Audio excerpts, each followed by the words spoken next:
Kumusta po kayo, mga minamahal naming taga-subaybay?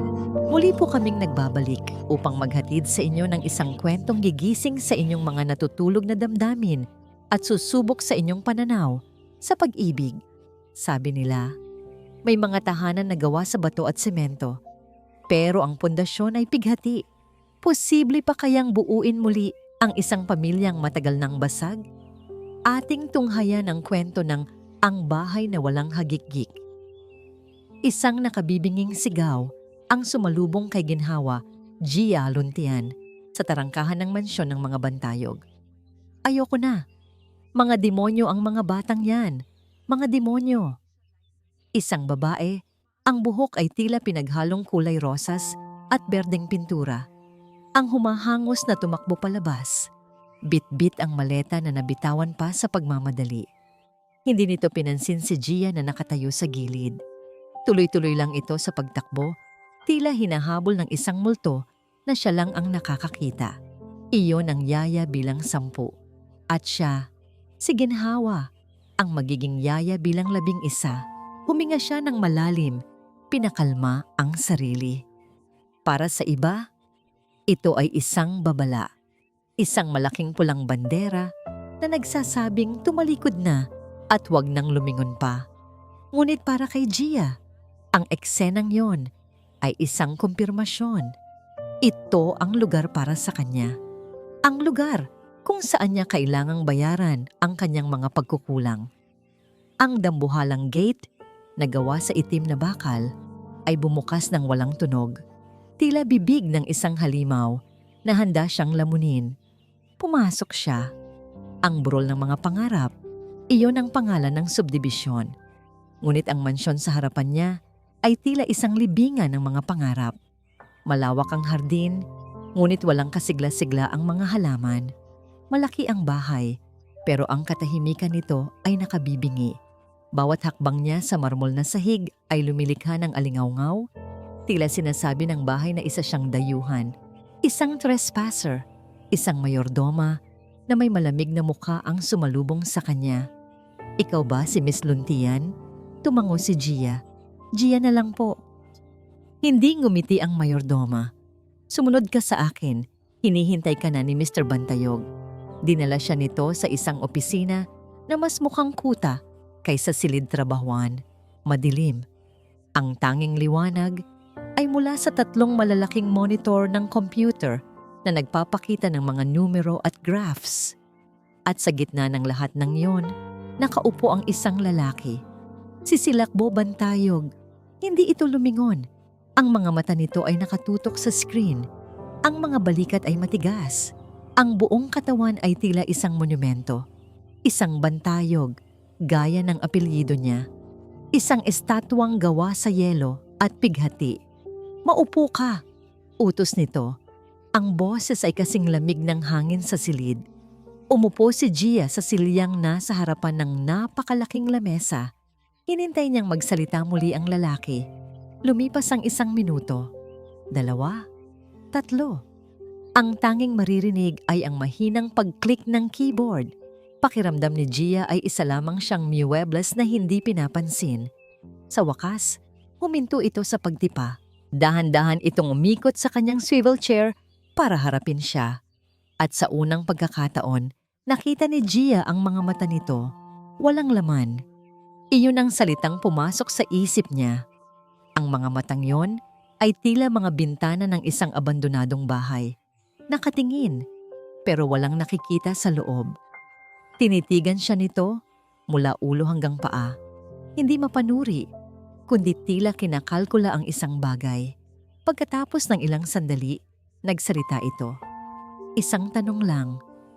Gaano kakatagal tatagal? Hindi yun tanong tungkol sa kontrata.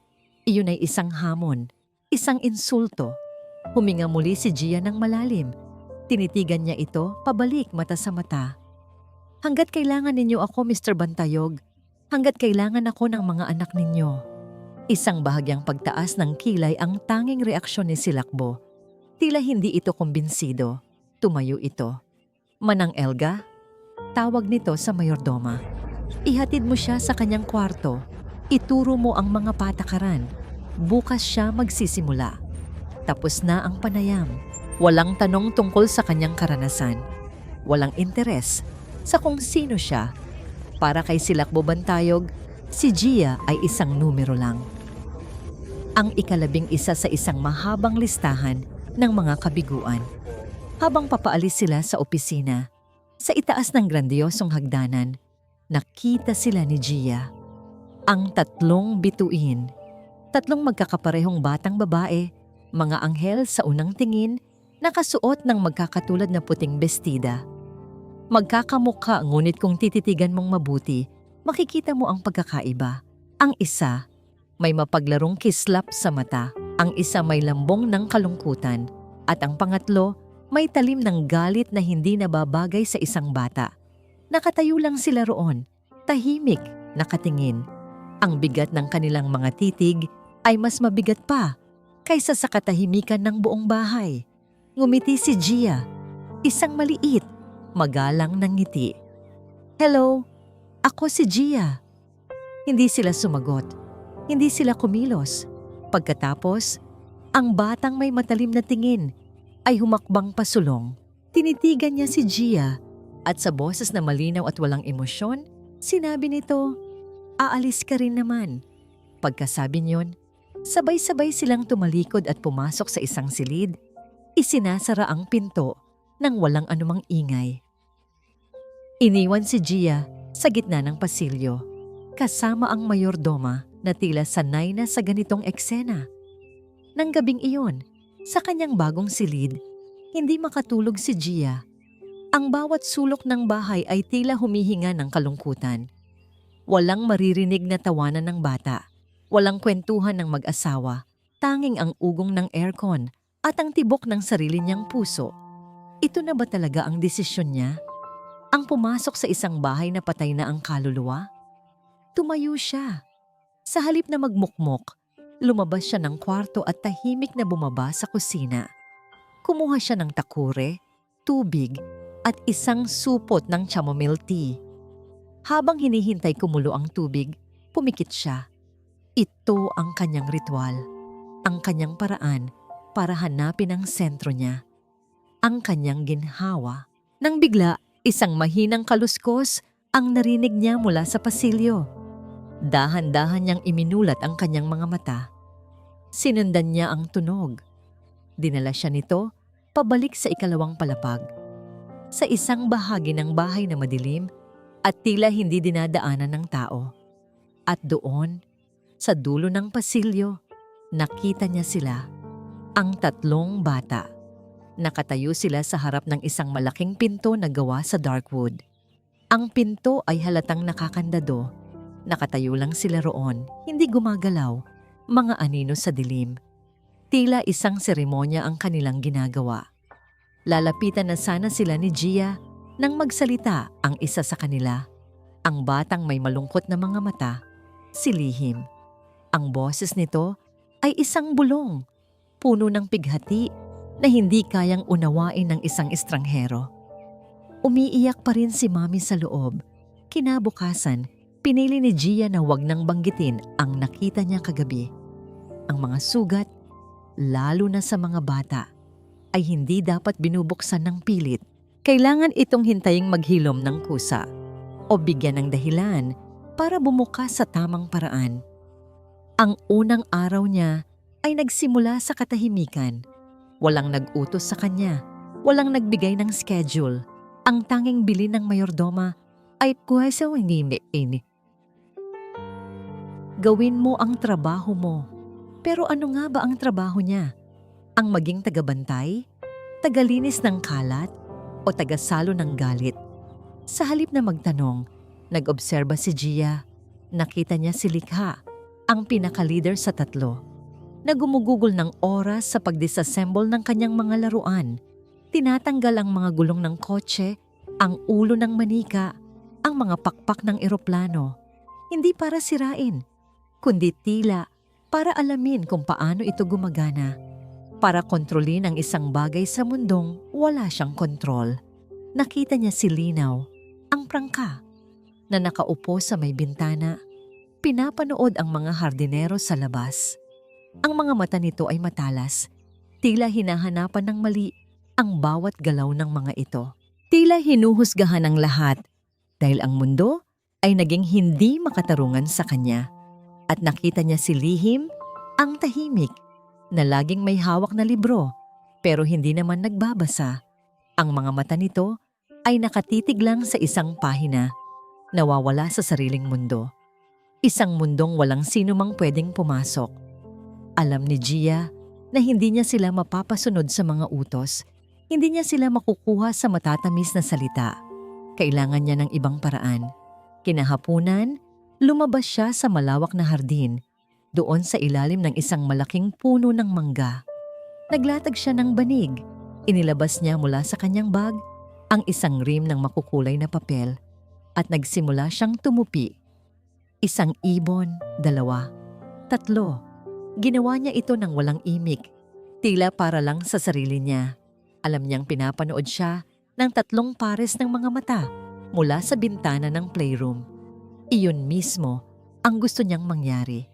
Pagkalipas ng halos 1 oras, naramdaman niya ang isang presensya sa kanyang likuran. Dahan-dahan siyang lumingon. Nakatayo roon ang 3 bata, hindi nagsasalita, nagmamasid lang. Ngumiti si Gia. Gusto niyo bang subukan? Walang sumagot. Ito ay laro ng mga ibong papel. Malumanay niyang pagpapatuloy. Ang bawat ibon may daladalang mensahe. Pwede mong isulat sa pakpak niya ang kahit anong gusto mo. Isang salita, isang pangungusap, isang sikreto. Tapos, papaliparin mo siya. At kapag lumipad na siya, dala na rin niya ang bigat na nararamdaman mo. Kumuha siya ng isang asul na papel at isang panulat. Isinulat niya ang salitang pagod sa pakpak nito. Tinupi niya ito nang mabilis at saka pinalipad. Ang ibong papel ay umikot-ikot sa hangin bago bumagsak sa damuhan. Ayan, sabi ni Gia, nababawasan na ang pagod ko. Tinitigan lang siya ng mga bata. Malamig, walang interes. Maya-maya pa isang anino ang tumabon sa kanila. Isang boses na matamis, ngunit may pahiwatig ng bakal ang narinig ni Gia. Anong kaguluhan ito? Paglingon niya, nakita niya ang isang babaeng elegante, nakasuot ng mamahaling damit at alahas. Kahawig nito ang mga larawan ni Gunita Bantayog na nakita niya sa loob ng bahay. Ako si Marikit Reyes.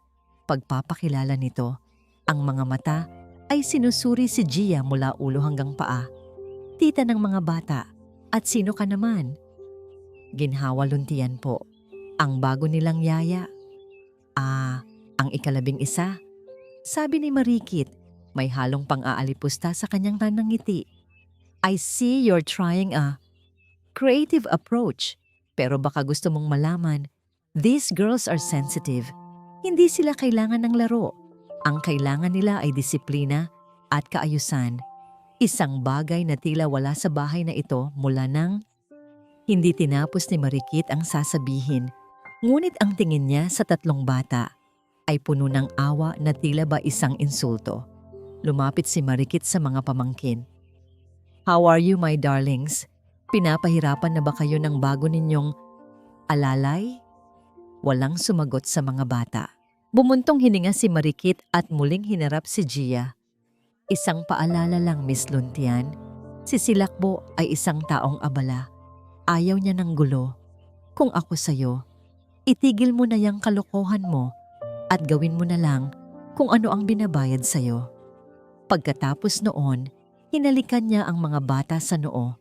Isang halik na hindi man lang umabot sa kanyang mga mata at naglakad pabalik sa mansyon. Naiwan si Gia kasama ang 3 bata at ang kanyang mga ibong papel. Ang masayang laro kanina ay nabalot na ngayon ng tensyon. Si Likha, na tila na-provoke sa pagdating ng kanyang tita, ay lumapit sa mga ibong papel na nakalatag sa banig. Kinuha niya ang baso ng juice na dala niya at dahan-dahang ibinuhos ito sa mga papel. Ang kulay kahel na likido ay kumalat. Binabasa at sinisira ang mga makukulay na ibon. Hindi nagalit si Gia. Tinitigan lang niya ang nasirang mga papel. Pagkatapos ay tumingin siya kay Likha. Ngumiti siya ng malungkot. Sayang ngiti. Gusto ko pa naman sana yung kulay dilaw. O itinuro niya ang isa sa mga basang papel. Pero ayos lang. Tumingin siya kay Likha. Diretso sa mga mata nito. Pwede naman tayong gumawa ng mga ibong kulay kahel. Natigilan si Likha.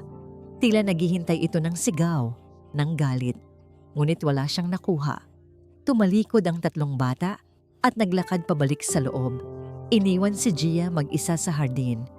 Pinulot ni Gia ang mga basang papel. Isa-isa, lungkot ang kanyang naramdaman. Hindi dahil sa sinirang mga papel, kundi para sa mga batang hindi alam kung paano ilabas ang kanilang sakit.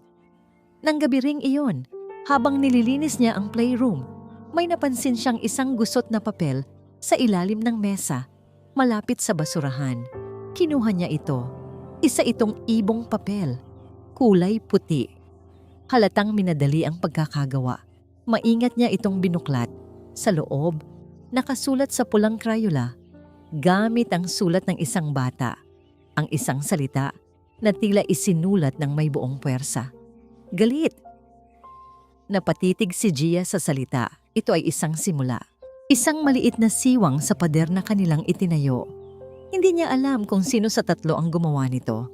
Pero hindi na yon mahalaga. Ang mahalaga, isa sa kanila ay sumubok lumipad. Habang itinatago niya ang papel sa kanyang bulsa, isang malakas at galit na boses ang biglang umalingaw-ngaw mula sa pinto. Anong ginagawa mo? Napalingon si Gia. Nakatayo roon, sisilakbo bantayog. Kadarating lang mula sa trabaho. Ang mga mata nito ay nagliliyab habang nakatingin sa nagkalat na mga papel at Crayola sa sahig na iniwan ni Gia para sa mga bata. Ako ang nag-uupa sa iyo para ayusin ang gulo sa bahay na ito. Mariin niyang sabi. Ang bawat salita ay tila isang suntok. Hindi para dagdagan pa. Galit. Iyon ang unang emosyon na naramdaman ni Silakbo Bantayog nang makita ang kalat sa playroom.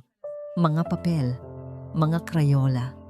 Isang kalat na sumisira sa kaayusang pinipilit niyang panatilihin sa loob ng bahay na ito, sa loob ng buhay niya. Ang kaayusan ang tanging bagay na pumipigil sa kanya na gumuho. Pero habang tinititigan niya ang babaeng nasa harapan niya, si Ginhawa Luntian, may ibang emosyon na sumingit, pagkalito. Hindi ito natakot sa sigaw niya. Hindi ito nagpaliwanag o humingi ng tawad. Tinitigan lang siya nito pabalik. Ang mga mata ay malumanay, pero matatag. May hawak itong isang gusot na papel sa kamay. Hindi po ito gulo, Mr. Bantayog. Mahinahon nitong sabi. Ito po ay mga salita. Napakunot ang noo ni Silakbo. Anong pinagsasabi mo? Ang mga anak ninyo, sabi ni Gia, ay maraming gustong sabihin. Hindi lang nila alam kung paano.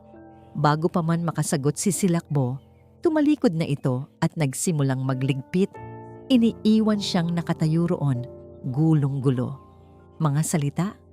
Ang mga anak niya ay hindi na halos nagsasalita mula nang iwinaksi ni Silakbo ang alaala. Pumasok siya sa kanyang opisina at isinara ang pinto.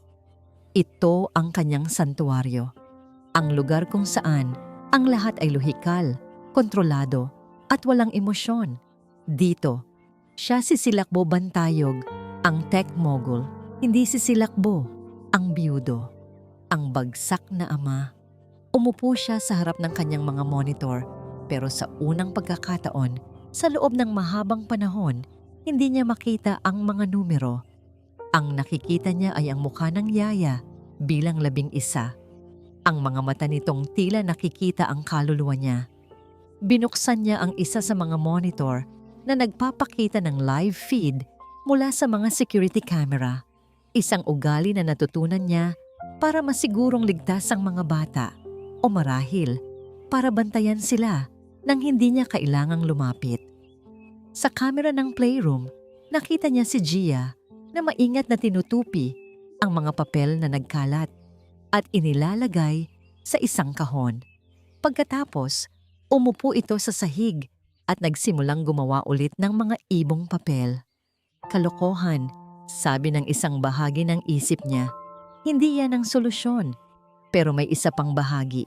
Isang maliit na tinig na matagal na niyang ibinaon ang nagmamasid. Kinabukasan, sinadya niyang magtrabaho mula sa bahay. Sinabi niya sa sarili na marami siyang kailangang tapusin. Pero ang totoo, gusto niyang makita. Gusto niyang patunayan sa sarili na mali ang babaeng ito, na mabibigo rin ito tulad ng 10 nauna. Mula sa bintana ng kanyang opisina, kitang-kita niya ang hardin. Nandoon na naman si Gia, nakaupo sa ilalim ng puno ng mangga, napapalibutan ng mga makukulay na ibong papel. Ilang sandali pa, lumabas ang kanyang mga anak. Umupo sila sa di kalayuan.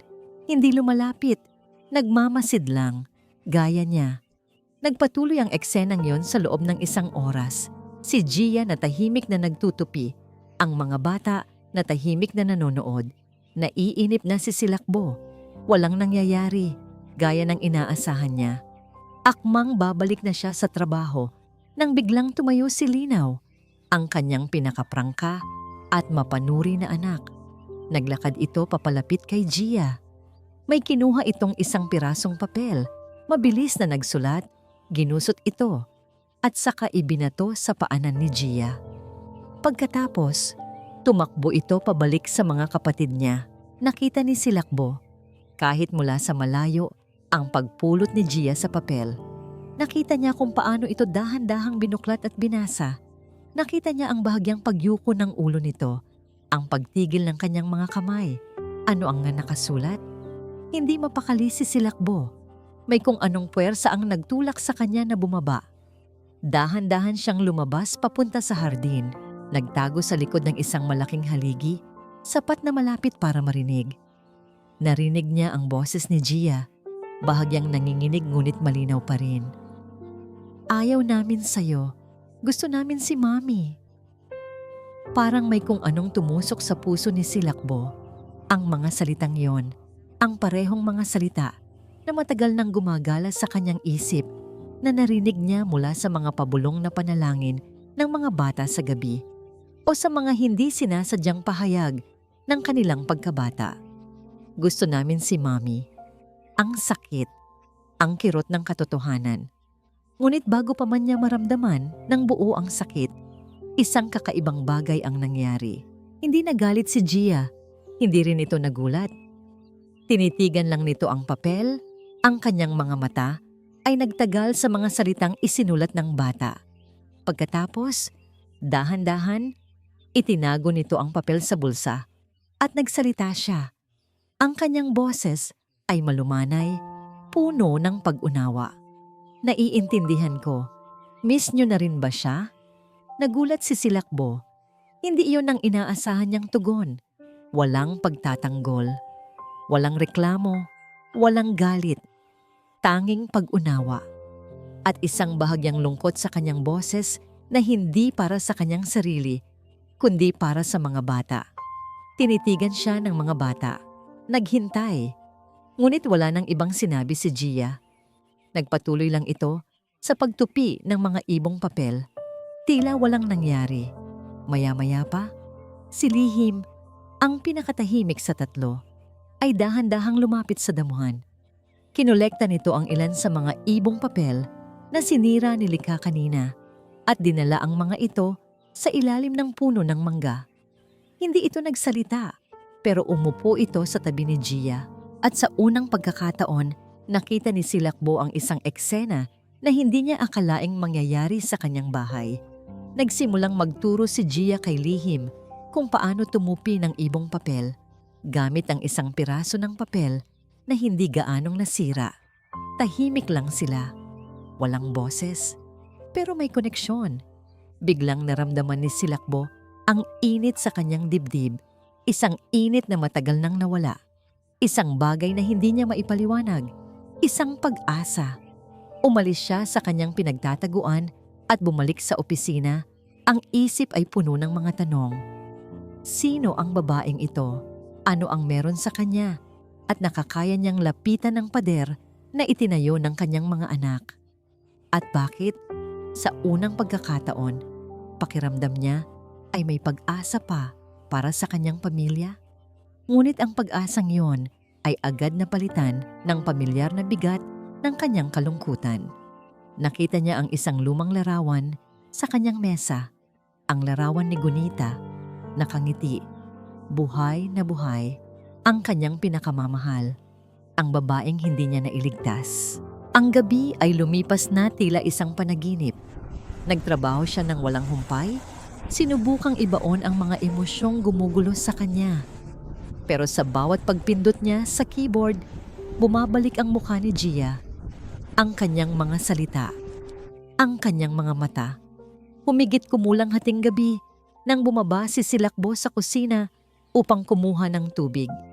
Ang bahay ay balot sa kadiliman. Tanging ang ilaw mula sa ref ang nagsisilbing gabay. Ngunit nang makarating siya sa kusina, may nakita siyang liwanag mula sa sala. Dahan-dahan siyang naglakad papalapit at doon nakita niya si Gia. Nakaupo ito sa sahig sa tabi ng isang maliit na coffee table sa ilalim ng ilaw ng isang lampara. Ang kanyang likod ay nakaharap kay Silakbo. Ang kanyang mga balikat ay nanginginig. Umiiyak ito, tahimik, walang tunog. Tanging ang paghikbi ang maririnig. At sa kanyang kamay, mahigpit na hawak, ay isang maliit na lumang litrato. Isang litrato ng isang batang lalaki. Ang imahe ni Gia na tahimik na umiiyak sa dilim ay bumabagabag kay Silakbo hanggang sa kanyang pagtulog. Sino ang batang lalaki sa litrato? Ano ang kwento sa likod ng mga luhang iyon? Bigla, ang babaeng pumasok sa kanyang bahay ay hindi na lang basta isang yaya. Siya ay isang hiwaga. Isang tao na may sariling bigat na dinadala, tulad niya. Dahil dito, sa mga sumunod na araw, nagbago ang paraan ng pagmamasid ni Silakbo. Hindi na ito pagbabantay na may pagdududa, kundi may halong kuryosidad. Hindi na muling sinubukan ni Gia na pilitin ang mga bata. Hinayaan niya lang na ang mga ibong papel ay maging isang imbitasyon, isang bukas na pinto na maaari nilang pasukin kung handa na sila. At unti-unti, pumasok sila. Nagsimula ito kay Lihim na naging anino ni Gia sa paggawa ng mga ibon.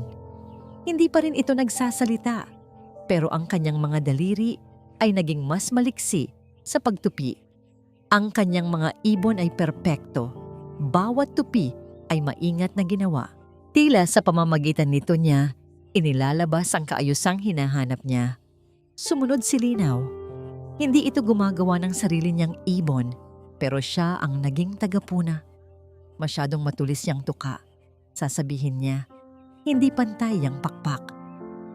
Ang kanyang mga salita ay matalas pa rin, pero wala na ang dating lamig.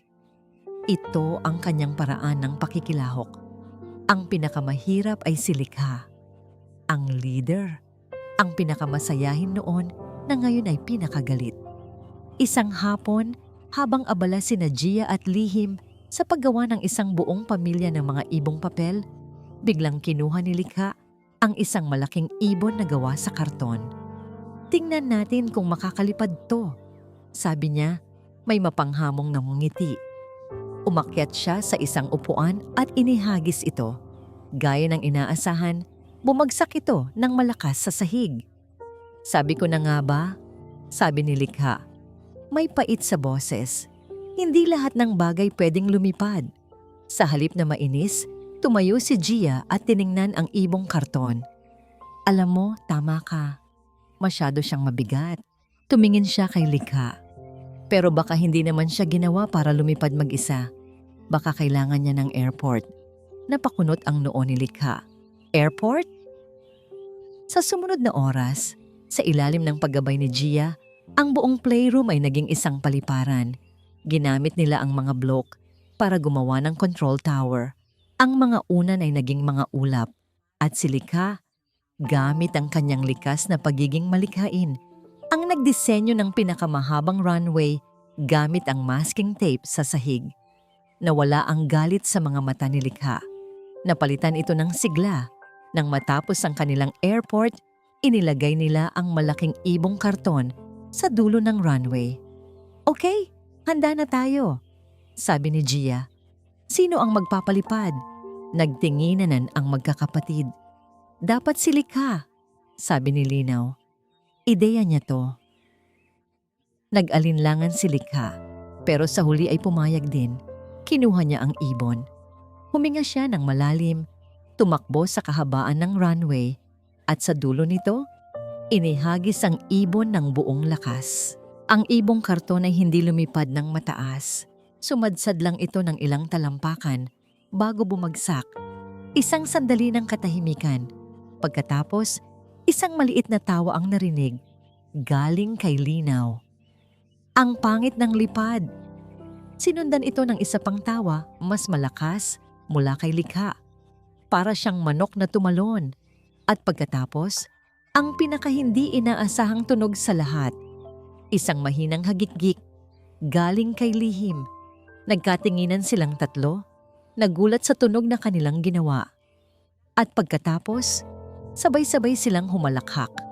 Isang tunay, malakas, at masayang halakhak na umalingaw-ngaw sa buong bahay. Sa pintuan ng playroom, nakatayo si Silakbo. Napatigil siya sa paglalakad nang marinig ang tunog na yon. Ang hagik-gik. Ang tunog na akala niya ay hindi na niya muling maririnig sa loob ng mga pader na ito. Tinitigan niya ang eksena sa harapan niya. Si Gia, nakaupo sa sahig, nakangiti habang pinapanood ang tatlong batang babae na nagtatawanan at naghahabulan. Itinapon ng ibong karton sa isa't isa. Ang kanyang mga anak, tumatawa. Isang emosyon ang pumuno sa dibdib ni Silakbo. Isang halo ng saya, lungkot, at isang bagay na hindi niya mapangalanan. Nagtagpo ang mga mata nila ni Gia. Sa pagkakataong yon, wala ang dating pader sa pagitan nila. Nakita niya sa mga mata nito ang parehong saya na nararamdaman niya. At nakita niya rin ang pag-unawa. Tila sinasabi ng mga mata nito, nakikita ko, nararamdaman ko rin. Hindi na putol ang kanilang pagtitinginan. Sa sandaling iyon, hindi siya si Mr. Bantayog, ang amo, at hindi rin ito si Ginhawa, ang yaya. Sila ay dalawang taong nakasaksi sa isang milagro, ang pagbabalik ng isang tunog na matagal nang nawala. Isang nangiti ang unti-unting sumilay sa mga labi ni Silakbo, isang tunay ng ngiti. At nakita niyang bahagyang nanlaki ang mga mata ni Gia. Tila nagulat sa kanyang reaksyon. Ang sandaling iyon ay biglang naputol nang tumunog ang telepono sa bulsa ni Silakbo. Napakurap siya, tila nagising mula sa isang panaginip. Mabilis niyang kinuha ito. Ang ngiti ay agad na nawala, napalitan ng pamilyar na maskara ng pagiging seryoso. "Hello?" Sagot niya. Ang boses ay bumalik sa dati nitong lamig. "Silakbo, darling. It's Marikit." Napakunot ang noo ni Silakbo. "Marikit, anong kailangan mo?" "Checking in on my girls, of course. Kumusta na sila? I heard may bago ka na namang katulong. Sana naman this one is competent." Tumingin si Silakbo sa loob ng playroom. Ang mga bata ay naglalaro pa rin. Si Gia ay tumutulong na ayusin ang runway. "They're fine," sagot niya. Nagulat sa sarili dahil sa pag-aatubiling magkwento. Ayaw niyang ibahagi ang milagrong nasaksihan niya. "Fine? That's it?" Tumaas ang boses ni Marikit sa kabilang linya. "Silakbo, nag-aalala ako. Baka kung sino na naman ang pinapasok mo sa bahay na yan. Kailangan ng mga bata ng isang taong mapagkakatiwalaan. Someone stable. A background check is the least you can do." "I handle my own affairs, Marikit." "Precisely. You handle your affairs. Pero napapabayaan mo ang mga pamangkin ko." May diin sa boses ni Marikit. "Just be careful, Silakbo. A single woman with no family to speak of, applying for a job like this? It's suspicious. Mahirap magtiwala sa panahon ngayon." Pagkatapos ng tawag, naiwan si Silakbo na may bigat sa dibdib. Ang saya na naramdaman niya kanina ay nabahira na ng pagdududa. May punto si Marikit. Ano nga ba ang alam niya tungkol kay Ginhawa Luntian? Wala. Bukod sa pangalan nito at sa katotohanang kaya nitong patawanin ang kanyang mga anak. at kaya nitong umiyak ng mag-isa sa dilim. Sa kabilang dako, sa isang maliit at madilim na opisina sa Maynila, ibinaba ni Marikit Reyes ang kanyang telepono. Hindi siya kontento sa sagot ni Silakbo. Ang fine ay hindi sapat. May nararamdaman siyang kakaiba. Kinuha niya muli ang telepono at tinawagan ang isang numero mula sa kanyang contacts. "Hello? I need your services," sabi niya sa malamig na boses. "I want you to find out everything there is to know about a woman. Her name is Ginhawa Luntian. Everything. I want every skeleton in her closet." Samantala, sa bahay ng mga bantayog, tapos na ang laro. Napagod na ang mga bata. Habang tinutulungan ni Gia si Lihim na ayusin ang mga ibong papel, isang email notification ang lumabas sa kanyang telepono. Binuksan niya ito. Galing sa isang hindi kilalang address. Walang subject, walang laman. Tanging isang file attachment. Dahil sa kuryosidad, pinindot niya ito. Nag-download ang isang imahe. Isang screenshot ng isang lumang artikulo ng balita mula sa isang lokal na pahayagan. Nanlamig si Gia. Ang kanyang paghinga ay biglang bumigat. Tila may isang malaking bato na dumagan sa kanyang dibdib. Nanginginig ang kanyang mga kamay habang binabasa niya ang headline. Isang headline na pilit niyang ibinaon sa limot sa loob ng maraming taon. Child therapist. Inimbestigahan matapos ang malagim na pagkamatay ng kanyang pasyente. At sa ilalim ng headline, naroon ang kanyang litrato. Mas bata, mas puno ng pag-asa. Bago pa mawasak ang lahat. Ang hangin. Parang nawalan ng hangin sa buong playroom. Ang masayang tawanan kanina ay tila isang malayong alaala na lamang. Tinitigan ni Gia ang screen ng kanyang telepono. Ang mga salita sa headline ay tila mga nagbabagang bakal na tumutusok sa kanyang mga mata. Inimbestigahan. Malagim na pagkamatay. Pasyente. Ang bawat salita ay isang hagupit. Ginigising ang halimaw ng nakaraan na matagal na niyang pinatulog. Bumalik ang lahat sa isang iglap. Ang tunog ng ambulansya, ang mga iyak, ang mga mapanghusgang tingin, ang pakiramdam ng bigat at pagkakasala na halos dumurog sa kanya. "Okay ka lang, Ate Gia?" Ang munting boses ni Lihim ang nagpabalik sa kanya sa kasalukuyan. Nakatingin ito sa kanya, ang mga mata ay puno ng pag-aalala. Pilit nang ngumiti si Gia, kahit pakiramdam niya ay punit-punit ang kanyang mukha. Oo naman, Lihim. Okay lang ako. Medyo napagod lang siguro." Mabilis niyang isinara ang email at ibinulsa ang telepono, na ngayon ay parang may bigat ng 1,000 bato. Kailangan niyang umalis. Kailangan niya ng hangin. "CR lang ako, sandali ha," paalam niya sa mga bata. Halos takbuhin niya ang pasilyo papunta sa kanyang silid. Pagkapasok, isinara niya ang pinto at sumandal dito, ang kanyang mga tuhod ay nanginginig. Sino? Sino ang nagpadala nito? Bakit ngayon? May isang pangalan lang na pumasok sa kanyang isip. Marikit. Ang babaeng iyon. Ang mga mata nitong mapanuri. Ang mga tanong nitong tila may hidden agenda. Siya lang ang posibleng gumawa nito. Hindi alam ni Gia ang gagawin. Dapat ba siyang mag-empake at umalis? Tumakbo na naman, tulad ng ginawa niya dati. Iwanan ang 3 batang ito na nagsisimula ng magtiwala sa kanya. Ang isiping iwan sila ay parang isa na namang pagkabigo. Isa na namang pagtalikod. Habang siya ay naguguluhan, isang katok sa pinto ang nagpatindig ng kanyang balahibo. "Gia, pwede ba tayong mag-usap?" Ang boses ni Marikit. Nanginginig na binuksan ni Gia ang pinto. Nakatayo roon si Marikit. Ang kanyang mukha ay balot sa isang nangiti na hindi abot sa kanyang mga mata. Isang nangiti ng isang ahas na handa ng tumuklaw. "Nag-aalala lang ako," simula ni Marikit. Pumasok sa silid ng walang paanyaya. "Nakita kitang namutla kanina. May problema ba?" "Wala." Mabilis na sagot ni Gia. "Sigurado ka?" Tumingin si Marikit sa paligid ng kwarto. Tila sinusuri ang bawat sulok.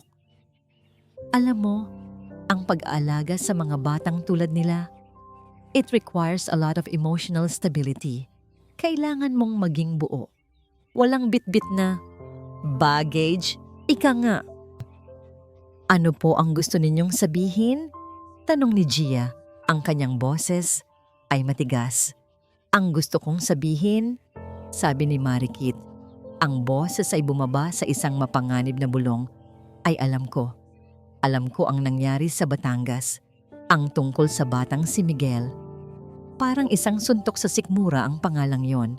Napaurong si Gia. Anong iisipin ni Silakbo kung malaman niya na ang babaeng nag-aalaga sa kanyang 3 prinsesa ay may kasaysayan na minsan na siyang nabigo at ang pagkabigo na yon ay nagresulta sa isang trahedya. Lumapit si Marikit. Ang kanyang mukha ay ilang pulgada na lang mula kay Gia. Umalis ka. Umalis ka ng tahimik para sa kapakanan ng mga bata. Pagkatapos ng tawag ni Marikit, hindi na mapakali si Silakbo. Ang pagdududa ay parang lason na kumakalat sa kanyang sistema. Sino si Ginhawa Luntian? Nagpa siyang harapin ito. Kakausapin niya si Gia. Ngayon na. Tumayo siya mula sa kanyang opisina at naglakad papunta sa playroom. Ngunit pagdating niya roon, tanging ang 3 anak niya ang nandoon. Tahimik na nagliligpit ng kanilang airport. Nasaan si Ate Gia? Tanong niya. Nasa kwarto niya po. Sagot ni Linaw. Sabi niya masama ang pakiramdam niya. Naglakad si Silakbo papunta sa silid ni Gia, ngunit bago pa man siya makarating, nakita niya si Marikit. Marikit na papalabas mula roon, may ngiti ng tagumpay sa kanyang mga labi. Marikit, anong ginagawa mo rito? Oh, Silakbo, I was just having a little chat with your nanny. Mukhang hindi niya talaga kaya ang trabaho. Baka mas mabuting maghanap ka na ng kapalit. Nagduda si Silakbo. May mali. Hindi niya pinansin si Marikit at nagpatuloy sa paglalakad. Kakatok na sana siya sa pinto ni Gia nang may humila sa laylayan ng kanyang pantalon. Pagtingin niya, si Lihim, ang kanyang pinakatahimik na anak. May hawak itong isang ibong papel. Iba ito sa mga nauna. Hindi ito gawa sa makulay na papel. Luma na ito, manilaw-nilaw, at may mga sulat kamay. Ano to, anak? Tanong niya. Hindi sumagot si Lihim. Iniabot lang nito ang papel sa kanya. Tinitigan siya nito. Ang mga mata ay tila may gustong sabihin. Kinuha ni Silakbo ang papel. Binuklat niya ito ng maingat. Isa itong pahina. Isang pahina na pinilas mula sa isang journal. Ang sulat kamay, pamilyar. Ang sulat kamay ng kanyang asawa. Ang sulat kamay ni Gunita. Nagsimula siyang magbasa. Ang mga salita ay tila mga multo mula sa nakaraan. Ika-14 ng Marso, gabi na naman. Tahimik na ang mga anghel ko. Pero ang dilim sa isip ko, gising na gising. Ang bigat. Hindi ko na kaya. Sinubukan kong sabihin kay Silakbo, pero abala siya. Lagi siyang abala.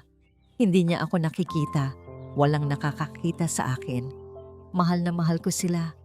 Ang aking 3 bituin. Ang aking Silakbo. Pero ang halimaw na ito, sa loob ko, nilalamon ako ng buo. Ayoko na. Gusto ko nang magpahinga. Patawarin mo ako, aking Silakbo.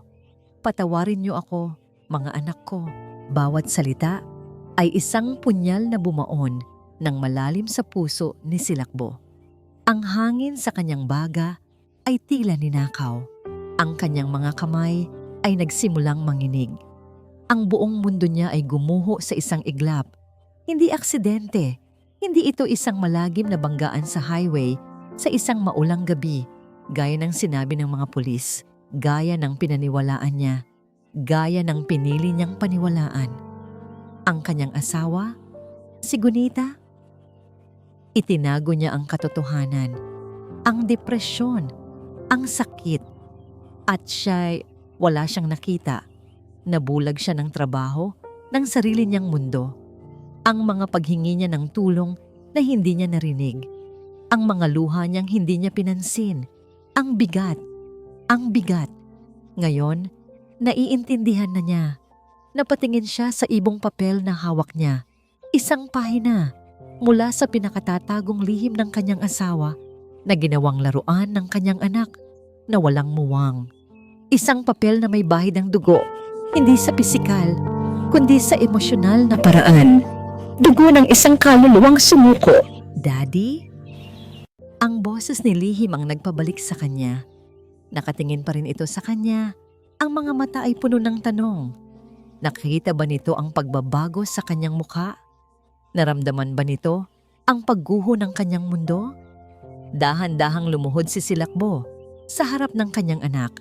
Hinawakan niya ito sa balikat. Ang kanyang mga kamay ay nanginginig pa rin.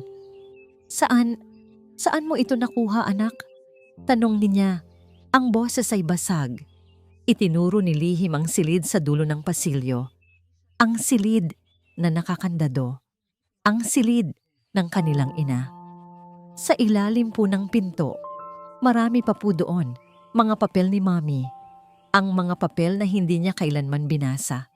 Ang mga journal na itinago niya sa isang kahon dahil natatakot siyang harapin ang mga alaala. Sa sandaling iyon, ang lahat ng galit, pagdududa at pagkalito na naramdaman niya kanina ay nawala. Napalitan ito ng isang emosyon na mas malakas at mas masakit, ang pagsisisi. Isang napakalalim na pagsisisi. At kasabay ng pagsisising iyon, dumating ang isang nakakapasong galit. Galit hindi kay Gunita, kundi sa sarili niya. At galit kay Marikit. Biglang pumasok sa kanyang isip ang pag-uusap nila kanina. Ang pag-aalala di umano ni Marikit. Alam kaya nito? Alam kaya ni Marikit ang pinagdadaanan ng pinsan niya at itinago rin ito sa kanya? Habang ang mga tanong na ito ay umiikot sa kanyang isip, bumukas ang pinto ng silid ni Gia. Lumabas si Marikit. Ang mukha ay may ngiti ng isang taong nanalo sa isang laban. Silakbo, nandyan ka pa pala, sabi nito. Ang boses ay puno ng huwad na pag-aalala. I think we need to talk tungkol sa yaya na kinuha mo. Tumingin si Silakbo mula sa papel na hawak niya papunta sa mukha ni Marikit. Ang kanyang mga mata, na dati walang laman, ngayon ay nagliliyab. Isang apoy na pinaghalong sakit, galit, at isang bagong tuklas na katotohanan. Tinitigan niya si Marikit, ang babaeng kapatid, ang turing sa kanyang asawa. Ang babaeng ngayon ay sinusubukang sirain ang tanging tao na nagdala ng liwanag sa kanyang madilim na tahanan. Itinaas niya ang papel, ang pahina mula sa journal ni Gunita. Hindi na niya kailangang magsalita. Nakita ni Marikit ang papel. Nakita nito ang pagbabago sa mukha ni Silakbo. At sa isang iglap, ang ngiti ng tagumpay sa kanyang mga labi ay nawala, napalitan ng takot. Ang katahimikan sa pasilyo ay mabigat, halos posibleng hiwain. Ang tanging gumagalaw ay ang nanginginig na kamay ni Silakbo na hawak ang piraso ng papel. Nawala ang kulay sa mukha ni Marikit nang makita ang journal entry. Sa saan mo nakuha yan? Utal niya. Ang kanyang tindig na puno ng kumpiyansa kanina ay biglang gumuho. Hindi sumagot si Silakbo. Ang kanyang mga mata ay nakatutok dito. Tila sinusubukang basahin ang bawat kasinungalingan na itinago nito sa loob ng maraming taon. That's nothing, Silakbo. Mabilis na sabi ni Marikit. Sinusubukang bawiin ang kontrol. Gunita was not herself. Malungkot siya. But this nanny, itinuro niya ang pinto ng kwarto ni Gia. She's a different story. She is dangerous. May record siya. Tumahimik ka. Ang utos ni Silakbo ay hindi malakas, ngunit puno ito ng awtoridad at lamig na nagpatigil kay Marikit.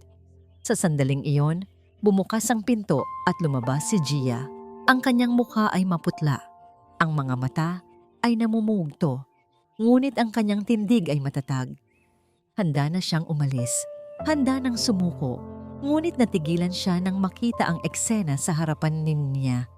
Nagpalipat-lipat ang tingin ni Gia mula sa galit na mukha ni Silakbo, sa takot na mukha ni Marikit, at sa papel na hawak ng lalaki. Mr. Bantayog, aalis na po ah. Hindi ka aalis, putol ni Silakbo. Hindi inaalis ang tingin kay Marikit. Ang isip ni Silakbo ay isang bagyo. Ang katotohanan tungkol kay Gunita. Ang panloloko ni Marikit. Ang pasakit na dinadala ni Gia. Lahat ay nagbabanggaan. Ang sakit ay napakalaki at kailangan niya itong ilabas. At ang pinakamalapit na target ay ang babaeng nagdala ng sarili nitong multo sa kanyang tahanan. Humarap siya kay Gia.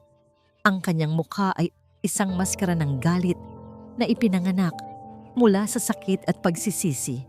Alam mo ba kung anong ginawa mo? Sigaw niya ya. Ang boses ay umalingaw-ngaw sa pasilyo. Pumasok ka sa bahay ko. Nagdala ka ng mga laro, ng mga papel. Pinalabas mo na kaya mong ayusin ang lahat. Silakbo! Stop it! Pabulong na sabi ni Marikit natatakot. Pero ano ang daladala mo? Patuloy ni Silakbo lumalapit kay Gia. Dala mo ang sarili mong multo, ang sarili mong kabiguan. Paano mo aayusin ang pamilya ko kung ang sarili mo wasak? Ang bawat salita ay isang sampal. Nakita ni Silakbo ang sakit sa mga mata ni Gia, pero hindi siya tumigil. Masyado siyang nasasaktan para mag-isip ng tama. Itinapon niya ang sisi sa iba dahil hindi niya kayang harapin ang sarili niyang kasalanan. Sa ingay, lumabas ang tatlong bata mula sa playroom. Nakita nila ang kanilang ama na sumisigaw. Nakita nila si Ate Gia nila na umiiyak. Nakita nila ang kanilang tita Marikit na nakatayo sa gilid, tila isang manonood. Pinaniwala mo ako! Sigaw ni Silakbo. Pinaniwala mo kami! Daddy, tama na po! Sigaw ni Likha. Sa unang pagkakataon ay ipinagtanggol ang isang yaya. Ang kanyang mga mata ay puno ng luha. Huwag niyo po siyang sigawan. Siya lang po ang nakikinig sa amin.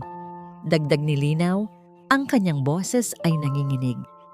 Si Lihim ay hindi nagsalita. Tumakbo lang ito at niyakap ang binti ni Gia. Tila isang kalasag. Ang reaksyon ng mga bata ay lalo lang nagpagalit kay Silakbo. Tingnan mo ang ginawa mo. Nakuha mo na sila. At ngayon, iiwan mo rin sila.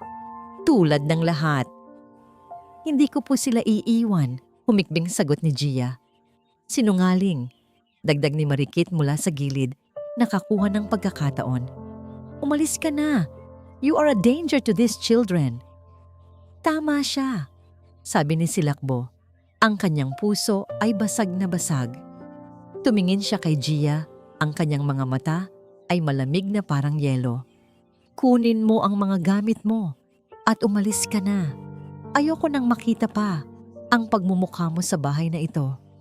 Iyon na, ang huling salita, ang hatol, walang pagtatanggol, walang paliwanag.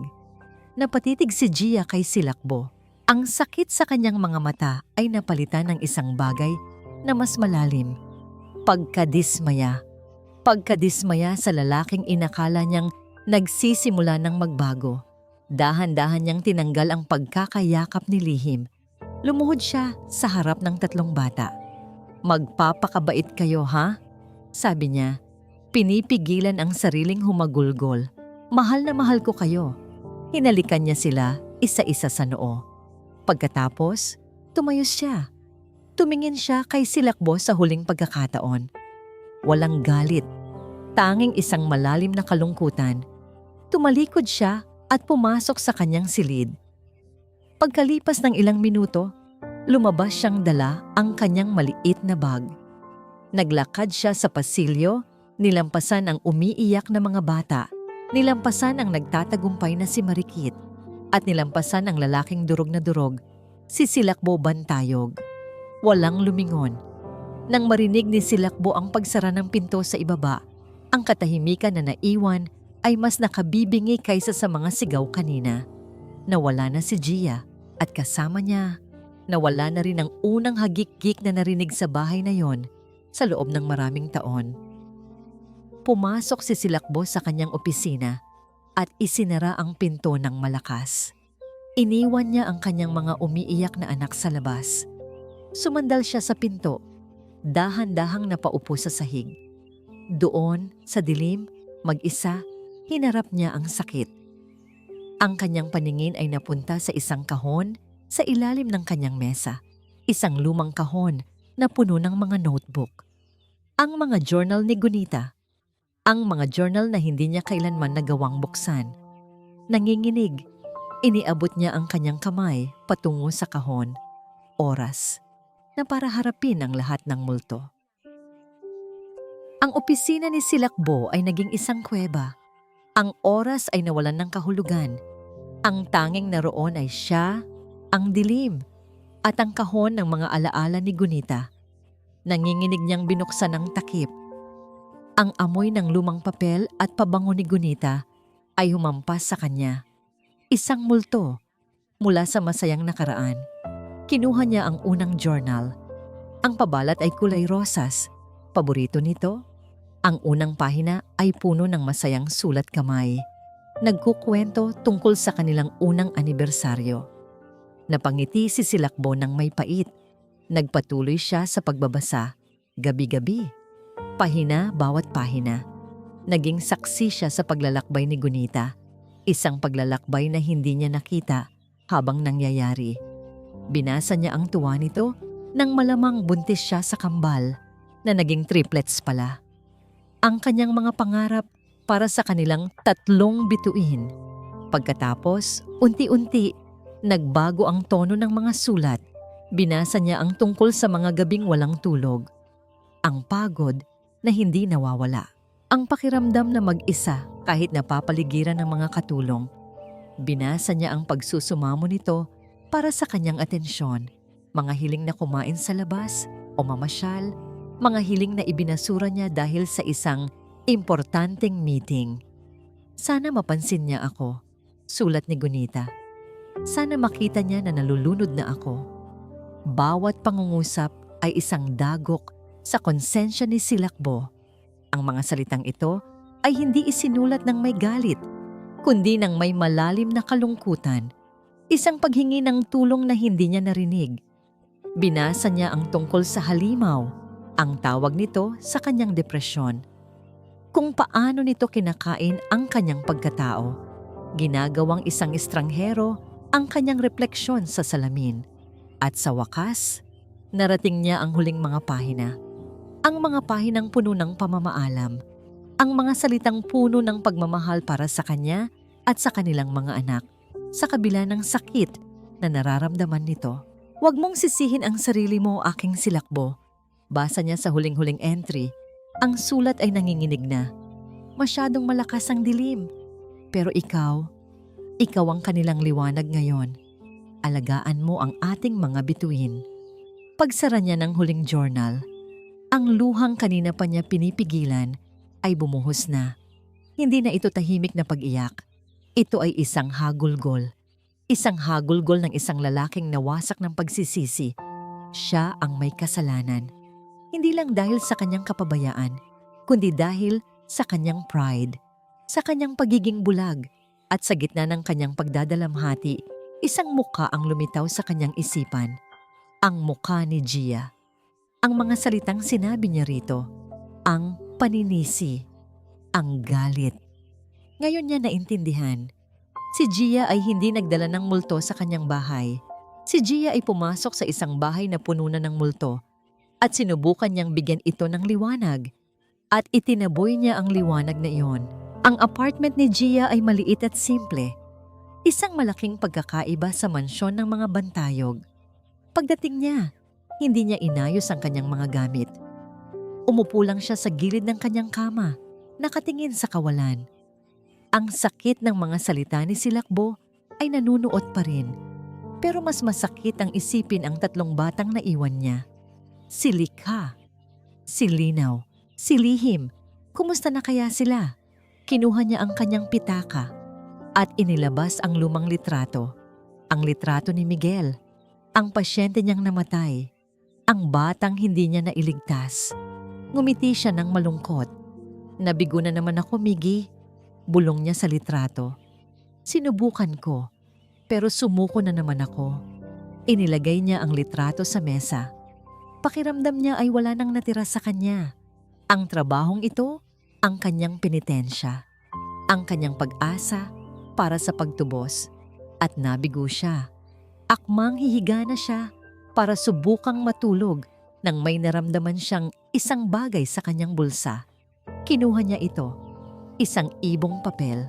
Ito yung ibong papel na ginawa niya para sa sarili. Noong unang araw niya sa hardin, ang ibong papel na may nakasulat na salitang pagod. Ngunit sa kabilang pakpak, may isa pa palang nakasulat. Isang bagay na isinulat niya noong gabing iyon bago pa magsimula ang lahat ng gulo. Isang panalangin. Binuklat niya ito. Ang mga salita ay tila isang mensahe mula sa ibang bersyon ng kanyang sarili. Isang bersyon na puno pa ng pag-asa. Sana mahanap nila ang kanilang mga ngiti. Tumulo ang luha mula sa mga mata ni Gia. Ngunit sa pagkakataong ito, hindi ito luha ng pagkatalo. Ito ay luha ng kalinawan. Hindi pa tapos ang laban. Ang mga batang iyon ay nangangailangan pa rin ng tulong. Mayroon man siya o wala. Hindi siya pwedeng sumuko sa kanila kahit na ang mundo pa nila ang sumuko sa kanya. Tumayo siya. May determinasyon sa kanyang mga mata. Hindi pa siya tapos. Lalaban siya. Hindi para kay Silakbo. Hindi para sa trabaho. Kundi para sa 3 bituin na naiwan sa kadiliman. Pingayaw. POV. Silakbo Bantayog. Madaling araw na nang lumabas si Silakbo mula sa kanyang opisina. Ang kanyang mga mata ay pagod at namamaga. Ngunit sa kauna-unahang pagkakataon, mayroon ng liwanag sa mga ito. Isang liwanag ng pag-unawa. Alam na niya ang kailangan niyang gawin. Una, hinarap niya ang isa pang kasinungalingan. Tinawagan niya ang kanyang abogado. Gusto kong malaman ang lahat tungkol sa investigasyon ng pagkamatay ng asawa ko. Now. Pagkatapos, lumabas siya ng bahay. Hindi niya alam kung saan pupunta si Gia. Wala siyang numero nito. Wala siyang address. Pero kailangan niyang subukan. Habang nagmamaneho siya sa mga tahimik na kalye ng madaling araw, ang kanyang telepono ay nag-ring. Ang abogado niya. Sir, I have the initial report. May kakaiba sa kaso. Mukhang may nag-impluwensya sa investigador para ituring itong simpleng aksidente. Ang pangalan na laging lumalabas sa mga testimonya ay si Marikit Reyes. Hindi nagulat si Silakbo. Kinumpirma lang nito ang hinala niya, si Marikit. Itinago nito ang katotohanan para protektahan ang pangalan ng pamilya. O marahil, para sa mas masamang dahilan. Ngunit hindi na yon ang mahalaga ngayon. Ang mahalaga ay mahanap si Gia para humingi ng tawad, para subukang ayusin ang lahat. Napahinto siya sa isang parke. Walang katao-tao. Bumaba siya ng sasakyan. Doon, sa ilalim ng isang poste ng ilaw, may nakita siyang isang anino, isang babae. Nakatingin sa maliit na playground, si Gia. Bumilis ang tibok ng puso ni Silakbo. Naglakad siya papalapit. Bawat hakbang ay tila 1 kilometro ang layo.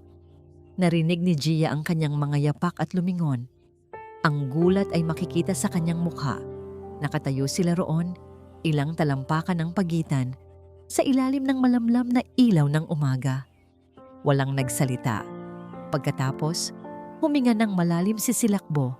Ang pride, ang pader, kailangan niyang gibain. Gia, simula niya ang kanyang boses ay nanginginig. Patawarin mo ako. Ang hangin sa pagitan nila ay puno ng mga salitang hindi masabi. Tinitigan ni Gia si Silakbo. Ang lalaking dumurog sa kanya ilang oras lang ang nakalipas. Pero ang lalaking nakatayo sa harapan niya ngayon ay iba. Wala na ang malamig na maskara. Wala na ang matigas na panga. Ang nakikita niya ay isang lalaking pagod, wasak at nagsisisi. Patawad, mahinang ulit ni Gia. Para saan? Sa pagtawag niyo sa akin na panganib? o sa pagtataboy na niyo sa akin sa harap ng mga anak niyo? May sakit pa rin sa kanyang boses. Hindi umiwas ng tingin si Silakbo. Sinalubong niya ang bawat patak ng sakit sa mga mata ni Gia. Sa lahat, sagot niya, ang boses ay basag. Patawad dahil naging duwag ako. Patawad dahil ibinuhos ko sa iyo ang galit na dapat ay para sa sarili ko. Naglakad siya palapit. Huminto ng isang hakbang na lang ang layo. Binasa ko, Gia. Binasa ko ang mga journal ni Gunita. Natigilan si Gia. Ngayon ko lang naintindihan. Patuloy ni Silakbo. Ang mga luha ay nagsimulang mamuo sa kanyang mga mata. Ang sakit na pinagdaanan niya. Ang paghingi niya ng tulong. Ang pagiging bulag ko. Ako ang may kasalanan sa nangyari sa kanya. Sa wakas, ang pag-amin. Ang katotohanang matagal nang nagpapabigat sa buong bahay. Hindi mo kasalanan, mahinang sabi ni Gia. Ang galit sa kanyang puso ay unti-unting napapalitan ng awa. Ang depression ay isang sakit, isang halimaw. Pero dapat nandun ako, giit ni Silakbo. Dapat nakinig ako. At ikaw ang unang taong nakakita sa sakit ng mga anak ko. Ikaw ang nagbigay sa kanila ng boses at ang ginawa ko, itinaboy kita. Tumingin siya sa malayo. Hindi ako naparito para pabalikin ka bilang yaya. Naparito ako para sabihin sa iyo ang totoo at para humingi ng tawad. Kahit hindi mo ako mapatawad, naiintindihan ko. Tumalikod na si Silakbo. Akmang aalis na. Teka, tawag ni Gia. Lumingon si Silakbo. Hindi lang ikaw ang may kasalanan, sabi ni Gia. Ang kanyang boses ay mas matatag na ngayon.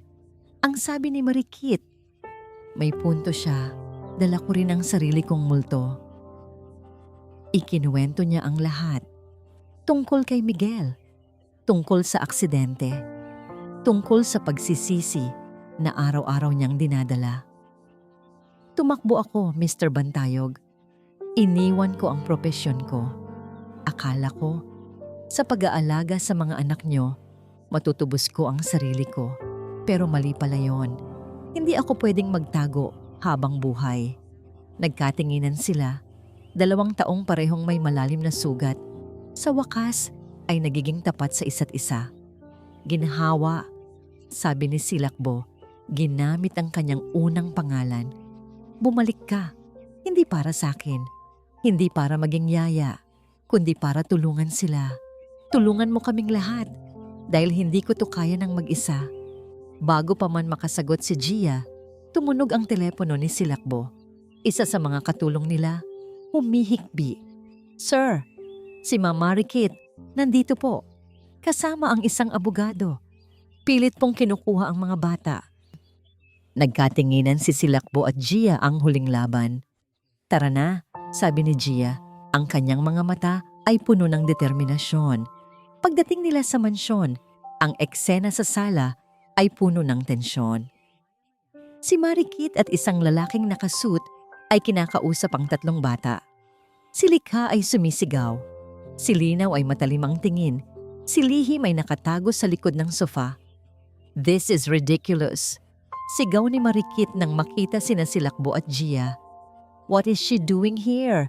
Silakbo, this is an unfit environment. I'm taking the children. Hindi sumigaw si Silakbo. Kalmado siyang naglakad papunta sa gitna ng sala. Tumingin siya sa kanyang mga anak. Mga anak, sabi niya. Ang kanyang boses ay malumanay, ngunit matatag. May kailangan kayong malaman tungkol kay Mommy. Silakbo, don't you dare. Banta ni Marikit. Hindi niya pinansin ito. Lumuhod siya para maging kapantay ng kanyang mga anak. Si Mommy. Hindi siya na aksidente. Si Mommy ay may malaking kalungkutan sa puso niya. Isang sakit na hindi nakikita. At si Daddy. Hindi siya natulungan ni Daddy. Ang pag-amin ay bumasag sa puso ng lahat. Kasalanan ko. Pagpapatuloy ni Silakbo habang tumutulo ang kanyang mga luha. At habang buhay ko yung pagsisisihan. Pero ngayon, nandito na ako. Hindi na ako aalis. At hindi ko hahayaang may kumuha pa sa inyo mula sa akin. This is absurd. He's emotionally unstable, sabi ng abogado. Hindi, sabi ng isang boses. Si Gia. Naglakad si Gia papunta sa tabi ni Silakbo. Ang ginagawa niya ay hindi kahinaan. Ito ay katapangan. Ang pagharap sa katotohanan, ang unang hakbang para gumaling. Tumingin siya sa mga bata. At ang pamilyang ito, nagsisimula ng gumaling. Wala kang karapatan dito, sigaw ni Marikit. Ngunit bago pa man may makapagsalita, isang bagay ang nangyari. Si Likha, na kanina pa, tahimik na nakikinig, ay kumuha ng isang ibong papel mula sa kanyang bulsa. Isang ibon na ginawa niya mismo. Lumapit siya kay Silakbo at inilagay ito sa kamay ng kanyang ama. Sunod, si Linaw. Kinuha niya ang isa pa at inilagay ito sa kamay ni Gia at sa huli, si Lihim. Dahan-dahan siyang lumabas mula sa kanyang pinagtataguan. May hawak siyang 3 ibong papel. Isa para kay Likha, isa para kay Linaw, at ang huli ay para sa kanya. Nakatayo silang 5 sa gitna ng sala. Isang pamilya. Hawak ang mga ibong papel, ang kanilang armas, ang kanilang simbolo. Natigilan si Marikit at ang kanyang abogado. Walang argumento ang kayang tumalo sa eksenang iyon. Ang kanilang kaso ay gumuho sa harap-harap ng nagkakaisang pamilya. Walang imik, tumalikod si Marikit at umalis. Kasunod ang kanyang abogado. Talunan. Nang sila na lang ang naiwan, isang malalim na katahimikan ang bumalot sa kanila. Isang katahimikang hindi na nakakabingi, kundi puno ng kapayapaan. Binasag ni Silakbo ang katahimikan. Nakatingin siya kay Gia. Ang kanyang mga mata ay puno ng pasasalamat, pagsisisi at isang bagong emosyon na nagsisimula ng mamukadkad. Hinawakan niya ang kamay nito. Ginhawa. Sabi niya, ang kanyang boses ay isang bulong. Huwag ka nang umalis. Please, stay. Lumipas ang 6 na buwan. Ang bahay na walang hagik-gik ay bininyagan ng bagong pangalan. Para sa mga nakatira dito, ito na ngayon ang tahanan ng mga pangarap. Isang pangalang hindi na isang kabalintunaan, kundi isang katotohanan. Ang mga pader na dati sumisipsip ng liwanag ay tila mas naging matingkad. Ang mga bintanang dati nakasara ay lagi nang bukas. Hinahayaang pumasok ang sinag ng araw at ang himig ng mga ibon sa hardin. At ang pinakamalaking pagbabago sa lahat, ang bahay ay may tunog na. May tunog ng 3 batang babae na naghahabulan sa pasilyo. Ang kanilang mga hagik-gik ay umaalingaw-ngaw na parang musika. May tunog ng isang lalaki na natutong tumawa muli, isang tawang malalim at totoo. At may tunog ng isang babae na ang mahinahong boses ay naging himig ng buong tahanan. Isang linggo ng umaga, ang kusina ay puno ng tawanan at harutan. Si Silakbo, na dati hindi marunong magluto maliban sa instant noodles, ay sinusubukang mag-flip ng pancake na nauwi sa pagdikit nito sa kisame. Daddy! Tawang-tawa na sabi ni Likha. Ang gulo mo. Pancake art yan. Pagdepensa ni Silakbo sa sarili. Habang si Gia naman ay tumatawa sa kanyang tabi. Pinupunasan ng harina sa kanyang ilong. Nagbago si Silakbo. Hindi na siya ang monumentong gawa sa yelo. Natuto siyang umuwi ng maaga, iwan ang trabaho sa opisina at maging isang ama. Isang presenteng ama. Nagbago rin si Gia. Hindi na siya tumatakbo mula sa kanyang nakaraan. Sa tulong ni Silakbo, sinimulan niya ang proseso para maibalik ang kanyang lisensya bilang child therapist. Ang laro ng mga ibong papel ay naging isang maliit na foundation na sinusuportahan ni Silakbo para tulungan ang ibang mga bata na makahanap ng boses. Ang 3 bituin, sila'y nagniningning. Si Likha ay gumagamit na ng kanyang pagiging malikhain sa pagpinta. Si Linaw ay naging isang bookworm na laging may matatalinong tanong. At si Lihim ay nagsimula ng magsulat ng sarili niyang mga kwento. Hindi na lang mga salita sa ibong papel. Isang hapon, dinala nilang 5 ang isang malaking picnic basket sa sementeryo. Inilatag nila ang isang banig sa tabi ng puntod ni Gunita. Hindi ito isang malungkot na pagbisita. Ito ay isang pagdiriwang. "Hi, Mommy!" Bati ni Lihim. Inilapag ang isang sariwang bulaklak. "May ipapakilala po kami sa inyo." Tumingin si Silakbo kay Gia at hinawakan ang kamay nito. Lumapit sila sa puntod. "Gunita," sabi ni Silakbo. Ang kanyang boses ay puno ng paggalang at pagmamahal. "Ito si Ginhawa.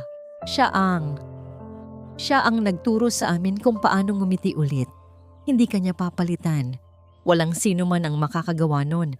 Pero tinulungan niya kaming buuin ulit ang mga basag na piraso." Ngumiti si Gia. May luhang pumatak sa kanyang pisngi. "Salamat sa mga anak niyo," bulong niya. "Sila rin po ang naghilom sa akin." Nang gabing iyon, may kakaibang kaba sa loob ng bahay. Si Silakbo ay hindi mapakali. Ang tatlong bata ay may mga sikretong ngiti sa kanilang mga labi. "Gia, pwede ka bang pumunta sa hardin sandali?" Tanong ni Silakbo. Kinakamot ang kanyang batok. "May ipapakita lang kami." Nagtatakang sumunod si Gia. Paglabas niya sa hardin, napahinto siya at napanganga. Ang malaking puno ng mangga, kung saan niya unang ginawa ang mga ibong papel, ay puno na ngayon ng daan-daang maliliit na ilaw.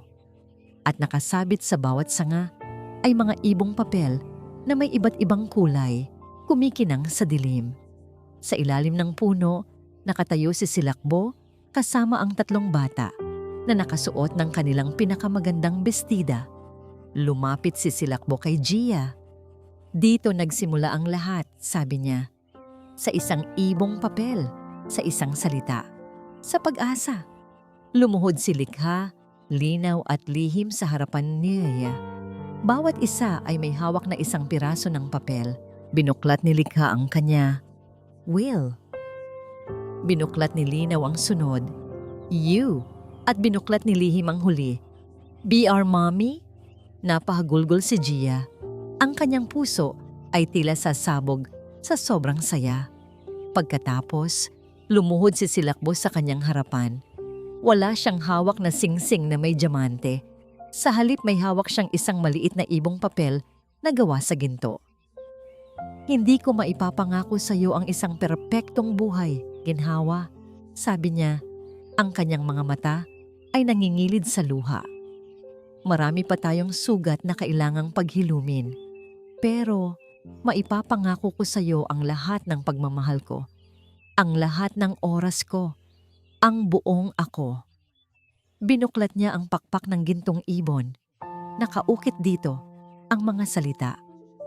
"Ikaw ang aming Ginhawa. Pakasalan mo ba ako?" Hindi na kailangan pang sumagot ni Gia. Tumango siya habang patuloy na umiiyak. Tumayo si Silakbo at niyakap siya ng mahigpit. At sumugod ang tatlong bata, yumakap sa kanilang dalawa, bumubuo ng isang masikip, magulo, at perpektong grupo. Ang bahay na walang hagik-gik ay puno na ngayon ng tunog ng pag-ibig. Isang pag-ibig na ipinanganak mula sa sakit, itinayo sa pagpapatawad, at pinalipad sa mga pakpak ng mga ibong papel. Ang kanilang huling paglipad ay hindi isang pamamaalam. Ito ay isang simula. At dito po nagtatapos ang kwento nila Ginhawa at Silakbo. Isang paglalakbay na nagturo sa atin na ang tunay na paghilom ay hindi nangangahulugan ng paglimot sa nakaraan, kundi ang pagyakap dito at paghahanap ng lakas upang magmahal muli. Isang paalala na kahit sa pinakamadilim na gabi, laging may mga bituin na handang magningning. Taos puso po akong nagpapasalamat sa inyong walang sawang pagsubaybay sa bawat kabanata ng kanilang buhay. Tunay ngang naging bahagi na kayo ng kanilang paglalakbay.